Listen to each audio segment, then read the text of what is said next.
Ah oui, C'est bon. il fait un move, il fait le tir. Ouah! Et on voit le move du char en direct. Je fais nimp, hein, si vous voulez. J'ai fait nimp. Voilà, le move du char instant qui se retrouve projeté comme ça contre le MTT. Alors on voit que le mec il a galère à gérer la gravité de son char, hein. C'est-à-dire qu'il était censé s'arrêter 10 mètres plus loin, mais finalement il se retrouve quasiment... il a tapé contre le MTT, j'ai l'impression.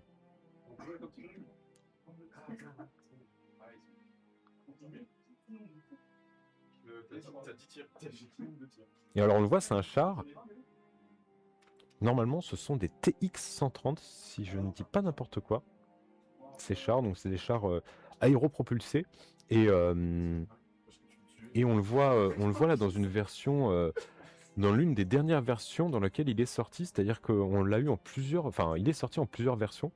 On a pu le voir en Mega Master XXL, où effectivement il ressemblait vachement à la construction, un peu comme le MTT que vous avez sur cette image, hein, à une construction un peu de montagne, on vous le montrera, où sur l'avant il a pas mal d'étages, des détails, ça joue un peu sur la profondeur. Et là en fait il est dans une version très actuelle, où en fait on a réduit par 10, divisé par 10 la taille quasiment. Et donc ce char est même quasiment un petit peu trop petit par rapport au MTT gris et bleu actuellement sur le marché Lego. Donc il serait même un tout petit peu trop petit celui-ci pour être vraiment à l'échelle de ce qui sort maintenant actuellement. Mais il y en a eu 3 versions, donc ça c'est la plus petite et il y en a eu encore une autre version.